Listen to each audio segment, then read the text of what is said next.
Hi சகோஸ், எல்லாரும் எப்படி இருக்கீங்க? நான் எப்பவும் கேட்கறது தான். அப்படியே கமெண்ட் பண்ணிட்டு அந்த ஹை பட்டனை கொஞ்சம் தட்டி விட்டுருங்க.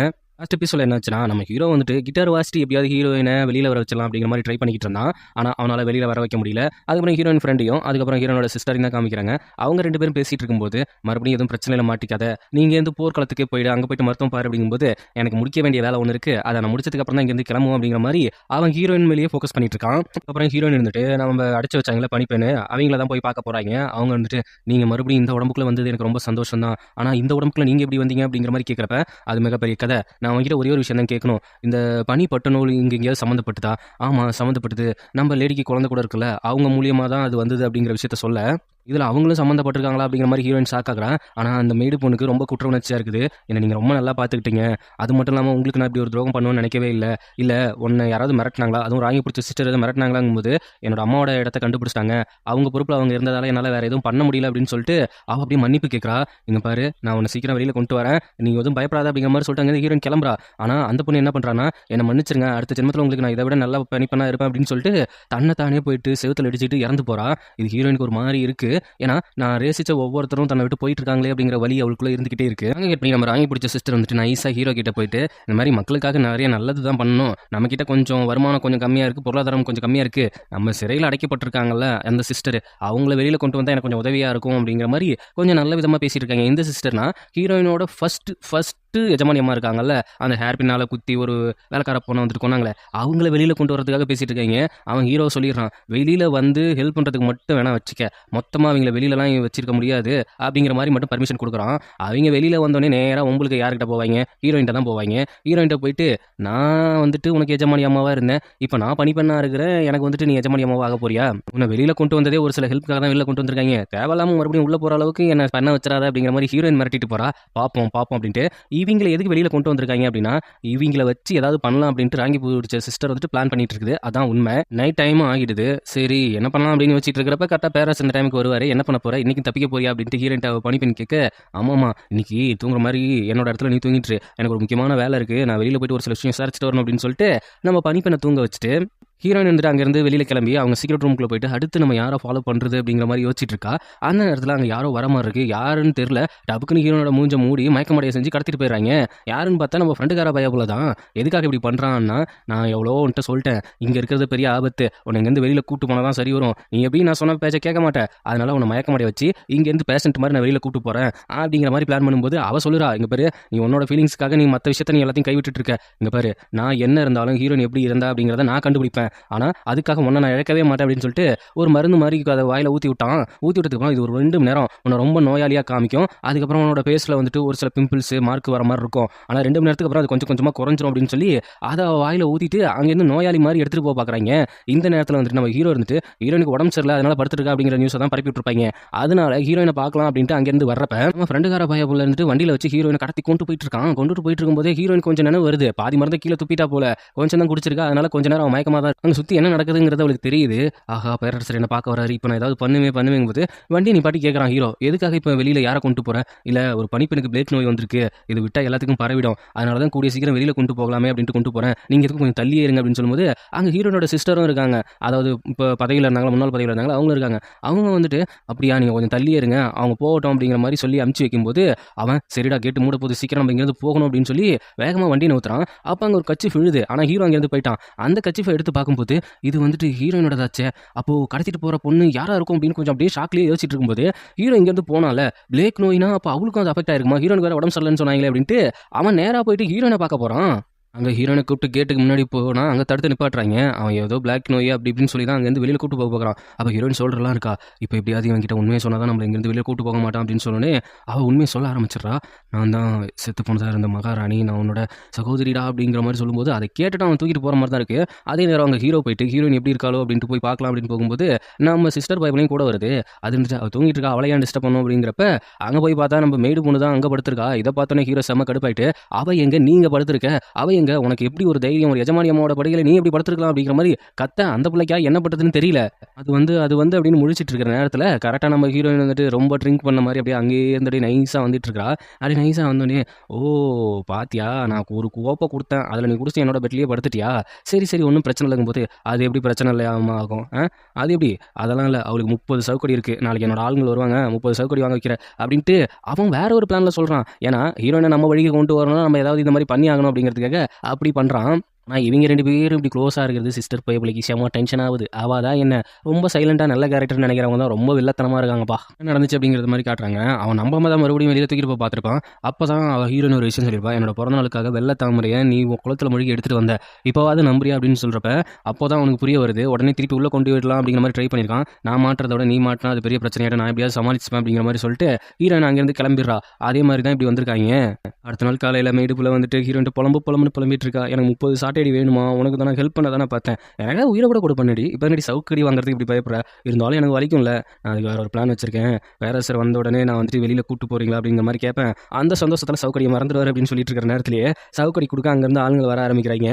அதை பார்த்துட்டு அந்த புள்ள பயப்பட நம்ம ஹீரோவும் வரான். என்னப்பா சவுக்கடிலாம் கொடுத்துடலாமா அப்படிங்கும்போது, ஐயோ கொஞ்சம் நேரம் பொறுமையாக இருங்களேன், நீங்கள் ரொம்ப நல்ல மனசுக்காரர், இப்போ தான் சொல்லிட்டு இருந்தேன், நல்ல மனசுலாம் ஒரு பக்கம் இருக்கணும், சவுக்கடி கொடுத்து தான் ஆகணும் அப்படின்னு சொல்லும்போது, நீங்கள் என்ன வெளியில் கூட்டு போவீங்கன்னு நினச்சேன், இன்னைக்கு வேற நம்ம திருவிழான்னு ஏதோ சொன்னாங்க அப்படிங்கிற மாதிரி மலுப்ப.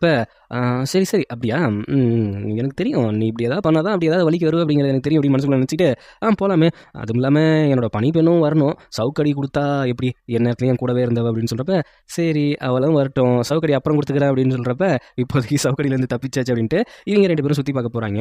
அப்படி போகும்போது அங்கே அந்த மரத்தில் தன்னோட வேண்டுகள் தான் கட்டி வச்சிருப்பாங்கல்ல, அது அங்கே நிறையா இருக்குது. இது வந்துட்டு முன்னாள் ஹீரோயின், நம்ம ஹீரோயின் தான், அவளோட ஆசையாகவே இருந்தது. அதில் வந்துட்டு ஒரு சில ஆசைகளை அவள் எழுதி வச்சிருந்தா. இப்போ அதை போய் பார்க்கும் பொழுது ஒவ்வொரு ஆசையும் அப்படி எழுதி வச்சிருக்காங்க. ஹீரோயினோட ஆசையை ஹீரோ எழுதி வச்சிருக்கான். டைம் அவங்க கல்யாண நாள் அன்றைக்கி வந்துட்டு இவன் வந்துட்டு மறந்துட்டு போயிருப்பான் போல். அப்போ என்ன நடந்தது கொண்டு அங்கே எழுதி வச்சிருக்கும் போது அதெல்லாம் பார்த்தோன்னே ஹீரோனுக்கு தன்னோட பழைய நினைப்பும் வருது, என்னுடைய பழைய காதலையும் ஃபீல் பண்ண ஆரம்பிக்கா. அதுக்கப்புறம் அவளுக்கு பிடிச்ச ஒவ்வொரு விஷயங்கள் அப்படின்னு மாற்றி மாற்றி மாற்றி எழுதி வச்சிருக்கிறத பார்த்து உடனே, இதெல்லாம் நீங்கள் பழைய மகாராணிக்காக பண்ண விஷயங்களா, நீங்கள் அவங்கக்கிட்ட ஏதாவது சொல்ல நினைக்கிறீங்களா அப்படின்னு. ஆமாம் அவகிட்ட நான் சொல்ல நினைக்கிறேன், அதை உன் மூலியமாக சொல்கிறேன் அப்படின்னு சொல்லி அவள் கைரனையும் இப்படி பிடிச்சி ஒரு விஷயம் தான் சொல்கிறான். அவளுக்காக நான் அந்த வளையல் போட்டது ரொம்ப கொடூரமான விஷயம்தான், ஆனால் அது எதுக்காகனா என்னோட அக்காவும் அந்த நேரத்தில் வந்துட்டு ப்ரெக்னென்ட் இருந்தா. அந்த சமயத்தில் நமக்கு எதுவும் குழந்தைகள் மாறி பிறந்துச்சுன்னா அது பதவியின் சூதாட்டமாக மாறி இருக்கும், அதுக்கப்புறம் அது பெரிய பிரச்சனையாக இருக்கும். அந்த நேரத்துக்கு அது வேணாம் அப்படிங்கிறத மட்டும்தான் முடிவு பண்ணேன். அதை நீ கண்டுபிடிக்க மாட்டேன்னு தான் நினச்சேன். அதுக்கப்புறம் நம்ம வாழ்க்கையில் எவ்வளவோ மாறி போச்சு, மறுபடியும் நான் உன்னை இழக்கவே மாட்டேன் அப்படிங்கிற மாதிரி அவனுக்கு தான் ஆல்ரெடி அது ஹீரோயின் தெரிஞ்சு போச்சு. அதனால அவன் ஹீரோயின் நினச்சிக்கிட்டே சொல்லிட்டு இருக்கான். இவன் தன்னோட உண்மையை ஒத்துப்பான்னு நினச்சி அவன் சொல்லிட்டு இருக்கான். ஆனால் அவ இருந்துக்கிட்டு அதையும் என்கிட்ட சொல்லிட்டு இருக்கீங்க அப்படின்னு சொல்லும்போது, ஓஹோ இன்னமும் நீ என்கிட்ட ஒத்துக்க நீ மறுக்கிறனா ஏதோ இன்னும் கஷ்டத்தில் இருக்க, அதுலேருந்து வெளியில் வந்ததுக்கப்புறம் என்கிட்ட ஒத்துக்கோ அப்படிங்கிற மாதிரி அவன் மனசுக்குள்ள நினச்சிக்கிட்டு அப்படியே 2 பேரும் ஜாலியாக சுற்றுறாங்க. நைட்டும் ஆகுது. அதுக்கப்புறம் அந்த விளக்கில் நம்ம ஆசைகளை எழுதி இந்த ஆற்றுல விடுவாங்களே, அந்த மாதிரிலாம் அங்கே வச்சுருக்காங்க. அது அப்படியே 2 பேரும் கிராஸ் பண்ணி போகும்போது அவங்களோட ஆசைகளை எழுதிப்போம் அப்படின்னு சொல்லி 2 பேருமே அவங்கவுங்க ஆசைகளை எழுதி தண்ணியில் விட பார்க்குறாங்க. அப்படி விட பார்க்கும்போது ஹீரோ தன்னோட ஆசை என்னவா எழுதியிருக்கானா, நான் முன்னாடி செஞ்ச தப்பை இப்போ நான் பண்ண மாட்டேன், அவளை எனக்காக கொடுத்துரு அப்படிங்கிற மாதிரி எழுதி வச்சிருக்கான். ஆனால் ஹீரோயின் என்ன எழுதுனா அப்படிங்கிறது ஹீரோக்கு தெரியலை. உடனே அவனை விட்டுறான், இவனும் தண்ணியில் விட்டுறாங்க. சரி நீ போயிட்டு உன்னோட இதில் ரெஸ்ட் எடு, நான் எனக்கு கொஞ்சம் வேலை இருக்குது. வேலை இருக்கா, என்ன வேலை இருக்குது, இல்லை ஒரு முக்கியமான வேலை இருக்குது, அதை நான் பார்த்துட்டு வரேன் அப்படின்னு சொல்லிட்டு ஹீரோயின் அந்தாண்ட போனதுக்கப்புறம் அங்கே இருக்கிற ஒவ்வொரு விளக்கையும் மேலே எடுத்து எடுங்கடான்ட்டு எந்த விளக்குன்னு தெரியாமல் ஒவ்வொரு இடத்தையும் எடுத்து பார்த்துட்டு இருக்கான். அது ஹீரோயினோட ஹீரோயின் விட்டதா அப்படின்ட்டு எல்லாரோட கையெழுத்தும் வெவ்வேறு மாதிரி இருந்தோன்னே ஒவ்வொன்றையும் படிச்சுக்கிட்டு இருக்கிறான். ஹீரோயின் போனவ இவ்வளோ சிம்பிளெல்லாம் ஒரு விஷயத்தை விட மாட்டாரு, பயபில் ஏதோ சதி பண்ணுதோ கொஞ்சம் நேரம் இரு அப்படின்ட்டு அப்படியே நாசுக்கா பின்னாடி வந்து பார்க்கும்போது தான் தெரியுது ஹீரோ பயபில் ஒவ்வொரு விளக்கையும் எடுத்து ஹீரோயின் என்ன எழுதிருப்பா அப்படிங்கிறத படிச்சுட்டு இருக்காங்க அப்படின்ட்டு. இவர் முன்னே இருந்தது போல இல்லை, தன்னோட அரசியல்னால தான் என்னை வெறுத்திருக்காரு, அதை தாண்டி என் மேலே இவ்வளோ ஆசை இருந்திருக்கு அப்படின்னு எனக்கு இப்போ தான் தெரியுது அப்படின்னு தூரத்தில் இருந்து ரசிச்சிட்டு இருக்கா ஹீரோவை. அதுவும் ஹீரோட அசிஸ்டன்ட் தான், ஐயோ அந்த சைடு போகாதீங்க, பாசம் வழிக்கு விழுந்துரும் அது கண்டுபிடிச்சிக்கலான்ட்டு ஒரு கட்டத்துக்கு மேலே கரெக்டாக கண்டுபிடிச்சி எடுத்துறான். ஆனால் ஹீரோயின் என்ன எழுதியிருக்கானா, நாட்டு மக்களும் நல்லா இருக்கணும், அவங்க எல்லா வளமும் பெற்று நல்லா இருக்கணும் போது நாட்டு மக்கள் தான் நல்லா இருக்கமா, அப்போ என்னை பற்றிலாம் அவன் எதுவுமே எழுத மாட்டாளா, இரு அப்படின்னு அவன் கொஞ்சம் லைட்டாக பொசசிவில் கோவப்பட்டுக்கிறாரு நம்ம ஹீரோ பயபில். அடுத்த நாள் காலையில் ஹீரோ கிட்டார் வாசிச்சுட்டு இருந்தாலும் அந்த கிட்டாரை கவுத்து அமைச்சிருக்கான், அதில் வந்துட்டு கற்றுக்க சொல்லி. ஆனால் அப்போ ஹீரோவும் கற்றுக் கொடுக்க வரணும்ல, அவன் ஏன் வரல, அவர் வந்துட்டு மக்கள் பணியில் ரொம்ப தீவிரமாக இருக்காராம், நாட்டு மக்கள் நல்லா இருக்கணும்னு வேண்டிட்டு இருக்காராம் அப்படின்னு ஹீரோ சொல்லி அமைச்சிருப்பான். ஏன்னா இந்த விஷயத்தை தானே ஹீரோயின் வந்துட்டு அந்த சீட்டில் எழுதியிருப்பா. அதை நினச்சிட்டு அவர் சிரிச்சு சந்தோஷப்பட்டு இருக்க நேரத்தில் ஒளிஞ்சிருந்து நம்ம ஹீரோனோட முன்னாள் எஜமானி பார்த்துட்டு செம்ம கடுப்பாகுது. இதை கொண்டு போயிட்டு நம்ம ராங்கிகார சிஸ்டர்ட்ட சொல்லு, அது இன்னும் கடுப்பாகுது. சொல்லப்போனால் என்னோட இடத்த பிடிச்சிருவா போல, இதை எப்படியா தடுத்து நிப்பாட்டணும் அப்படின்னு அங்கே அது கத்திட்டு இருக்குது. அதே நேரத்தில் நம்ம ஒரு தண்டையில் இருந்த ஒரு சிஸ்டரை வந்துட்டு இப்போ வெளியில் கொண்டு வந்திருக்காங்க அப்படிங்கிற மாதிரி சொன்னோம்ல, அது நான் தப்பாக சொல்லிட்டேன். தண்டையில் இருக்கிற சிஸ்டர் தண்டையில் தான் இருந்துட்டு இருக்காங்க. இவங்க வந்து இன்னொரு சிஸ்டர் போல, முதல்ல எத்தனை சிஸ்டர்னே கணக்கு பண்ணும் போல. அவங்க வந்துட்டு நீங்கள் எந்த ஒரு தப்புமே பண்ணல, உங்களை ஏன் இப்படி தண்டையில் வச்சுட்டு இருக்காங்க, உங்களை எப்படியா நான் வெளியில் கொண்டு வருவேன் அப்படிங்கிற மாதிரி பேசிகிட்டு இருக்காங்க. அதுக்கப்புறம் இவ எதோ வாசிக்க தெரியாத மாதிரி வாசிச்சுட்டு இருக்கும்போது கரெக்டாக அங்கேருந்து ஹீரோ வந்துட்டு ஒவ்வொரு விஷயமும் சொல்லிக் கொடுக்குறான், அந்த கிட்டாரை எப்படி வாசிக்கணும் அப்படிங்கிறதுக்காக. அப்போ ஒரு விஷயம் சொல்கிறான், இது முன்னாள் மகாராணி இப்படி ஆசைப்பட்டாங்க, அவங்களுக்கு நான் இதை கற்றுக் கொடுத்து அவங்க வாசிக்கும் பொழுது நான் ஃப்ளூட் வாசித்தா அது இன்னும் நல்லாயிருக்கும், அந்த மாதிரி நான் கற்றுக்கணும் அப்படிங்கிற மாதிரி அவள் ஆசைப்பட்டா. ஆனால் அது என்னால் முடியல, இப்போ நான் உனக்கு கற்றுக் கொடுக்குறேன் அப்படின்னு சொல்லிட்டு 2 பேரும் அப்படியே கற்றுக் கொடுக்குற மாதிரியே கொஞ்சம் அப்படியே ரொமான்டிக்காக டெவலப் ஆகுது. லவ் டெவலப் ஆக அதுக்கப்புறம் கற்றுக் கொடுத்ததுக்கப்புறம் அவளே வாசிக்க ஆரம்பிக்கிறா. நம்ம ஹீரோ வந்துட்டு ஃப்ளூட் வாசிக்க ஆரம்பிக்கிறான். இப்படி நல்லபடியாக ஃப்ளூவெண்ட்டாக லவ் ட்ராக் போயிட்டு இருக்குது. அடுத்த நாள் காலையில் வந்துட்டு நம்ம ஹீரோனுக்கு நிறைய கிஃப்ட்ஸ்லாம் அனுப்பிச்சு வச்சிருக்கான். அதில் ஒரு ஹேர் பின் இருக்குது. அந்த ஹேர் பின் எடுத்து தன்னோட மெய்டுக்கு குத்தி விட்டுட்டு இது உனக்கு ரொம்ப நல்லா இருக்குது அப்படிங்கிற மாதிரி சொல்லிட்டு இருக்காங்க. அந்த நேரத்தில் நம்ம ஃப்ரெண்டுக்கார பைப்பில் வந்துட்டு நம்ம ஹீரோனை பார்க்கணும் அப்படிங்கிற மாதிரி சொல்லிட்டு வந்திருப்பான் போல. அவன் என்ன மோட்டிவில் வந்திருக்கானா, நான் அவனுக்கு தப்பு பண்ணிட்டேன், இங்கேருந்து உனக்கு கடத்திட்டு போயிருக்கக்கூடாது, நம்ம குடும்ப சம்பிரதாயப்படி என்னை தண்டி அப்படின்ட்டு ஒரு பேரம் எடுத்து கொடுக்குறான். அவன் வந்துட்டு ஆனால் ஹீரோயின் வந்துட்டு அதெல்லாம் அடிக்காமல் அவள் ஃபீல் பண்ணி ஒரு மாதிரி அழ ஆரம்பிச்சிட்றா.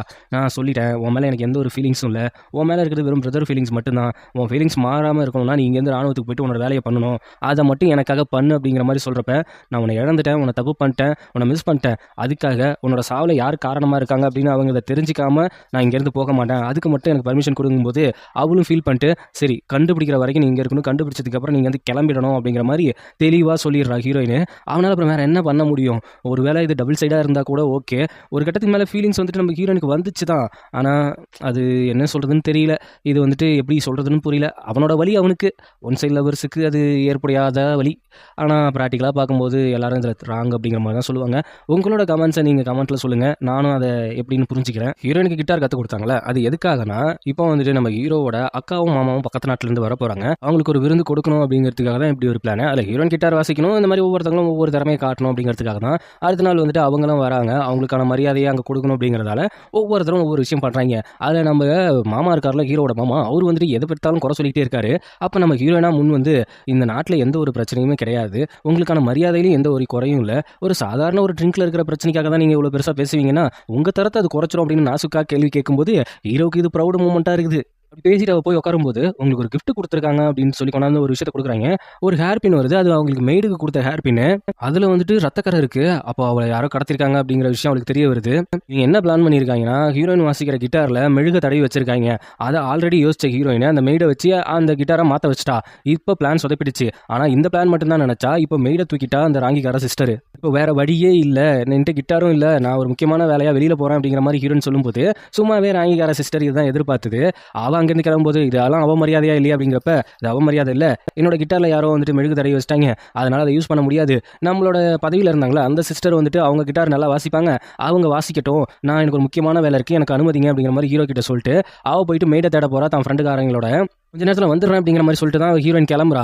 அங்கே போனால் அவன் ஒரு பக்கம் தேட ஆரம்பிக்கிறான். இவன் வந்துட்டு பனி அறையில் இருப்பாங்க அப்படின்ட்டு அங்கே போய் பார்த்தா அங்கே வந்துட்டு நம்ம மெய்டு பிள்ளையை கட்டி போட்டு வச்சிருக்காங்க. அதை பார்த்து ஷாக்கான இவ கை கட்டெல்லாம் அழுத்து விட்டுட்டு வெளியில் வரலான்னு பார்க்கும்போது யாரை கதவை லாக் பண்ணிடுறாங்க. அங்கே வந்துட்டு நம்ம பதவியில் இருந்த சிஸ்டர் வந்துட்டு கிட்டார் வாசிச்சு செம்மையாக வாசிச்சிடுறாங்க. அதெல்லாம் நல்லா தான் இருக்குது, ஆனால் வரேன்னு சொல்லிட்டு போனால் நம்ம ஹீரோயின் இன்னும் வரல, அது எனக்கு அவமரியாதையாக இருக்குது அப்படிங்கிற மாதிரி அவங்க எல்லாம் பேச இன்னும் ஹீரோயினை பற்றி தப்பாக பேசிகிட்டு இருக்காங்க. ஹீரோக்கே ஒரு டவுட் வருது, ஏன் ஹீரோயின் வரல அப்படின்ட்டு பேசிட்டு இருக்கும்போது நம்ம ஹீரோயின் கரெக்டாக வந்து நிற்கிறா. நின்னது மட்டும் இல்லாமல் கிட்டார் வாசிக்க முடியாது.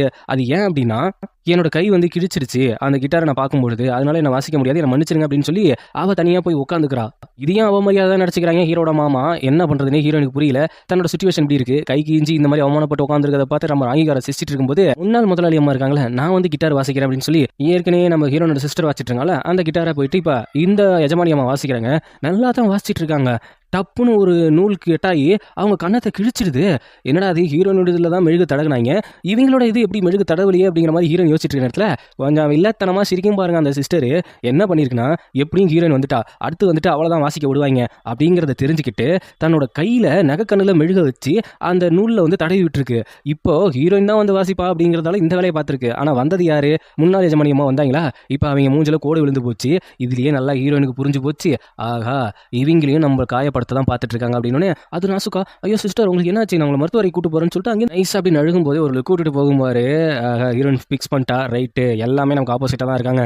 இது வேற ஒரு சைடு வேற ஹீரோட மாமா வேற கத்துன்னு கத்திட்டு இருக்காரு, இங்கே எதுவும் நல்லா இல்லை அப்படி இப்படின்ட்டு. உடனே ஹீரோயின் என்ன பண்ணுறான்னா எழுந்து போயிட்டு இதில் வந்துட்டு வாசிக்கிறதுலையோ இல்லை உங்களுக்காக நடனம் ஆடுவதிலையோ எந்த ஒரு உங்களுக்கு இம்ப்ரெஷன் பண்ணாது, உங்களுக்காக நான் திராட்சை பழத்திலேயே ஒரு தேநீர் கொண்டு வந்திருக்கேன், அதை குடிங்க அப்படின்னு அதை குடிச்ச உடனே ரொம்ப பிடிச்சி போகுது. அது மட்டும் இல்லாமல் இந்த திராட்சை ரசத்துலேயே இன்னொரு சர்ப்ரைஸ் வச்சிருக்கேன் அப்படின்னு சொல்லி ஒரு டிராயிங்கை ஒன்று எடுக்கிறா. அந்த டிராயிங்கை எடுத்து அந்த டிராயிங் மேலே வந்துட்டு அந்த திராட்சை ரசத்தில் செஞ்சாங்கல்ல டீ, அதை அந்த ஊற்றும் போது அதில் 4 குதிரைகள் அப்படியே படம் வெளிச்சமாகுது. அது மறைஞ்சி அது அவருக்கு ரொம்ப இம்ப்ரெஸ் ஆகிடுது. இது உங்கள் நட்பையும் எங்கள் நட்பையும் கொஞ்சம் வெளிப்படையாக காட்டுற மாதிரி தான் அந்த டிராயிங்கை வரைஞ்சேன் அப்படின்னு சொல்லி செம்மையாக ஸ்கோர் பண்ணிடுறா ஹீரோயின். இதை பார்க்கும்போது வந்துட்டு ஹீரோக்கெல்லாம் ரொம்ப சந்தோஷம். இதில் எந்த குத்தமுமே அந்த ஆள் சொல்லவே இல்லை, ஏன்னா அவருக்கும் அது பிடிச்சி போகுது. இதை பார்த்துட்டு ஒரு பக்கம் வயிறு எரிஞ்சிட்டு இருக்கிறது யாருன்னு பார்த்தா நம்ம ராங்கிகார சிஸ்டர் தான் வயிறு எரிஞ்சிட்டு இருக்காங்க. இந்த விஷயம்லாம் முடிஞ்சு போனதுக்கு அப்புறம் என்ன பண்ணுறாங்கன்னா நேராக போயிட்டு மேடை தான் பார்க்க போகிறாங்க. அவளுக்கு உயிருக்கு எந்த ஆபத்தும் இல்லை, இப்போதைக்கு அவள் எழுந்திருக்க மாட்டான். இதுக்கு பின்னாடி யார் இருக்காங்க அப்படிங்கிறத நான் கண்டுபிடிக்கணும். அந்த பட்டு நூல் வந்துட்டு லாஸ்ட்டாக எங்கே போச்சோ அவங்கள்ட்ட போயிட்டு நான் கொஞ்சம் விசாரிச்சுட்டு வரேன் அப்படின்னு சொல்லி கையில் கொஞ்சம் கச்சிஃபை கட்டிட்டு போகிறா. யார்கிட்ட போகிறான்னு அந்த குழந்தை வச்சிருந்தாங்களா ஒரு சிஸ்டர், அந்த சிஸ்டர்கிட்ட போயிட்டு பட்டு நூலை பற்றி விசாரிக்கிறா. பனி பட்டு நூலை பற்றி அவங்களுக்கு எதுவுமே தெரியாத மாதிரி பேசுகிறாங்க. அப்போ அவங்களோட குழந்தை வருது, அதுவும் பட்டத்தை எடுத்துகிட்டு வருதா.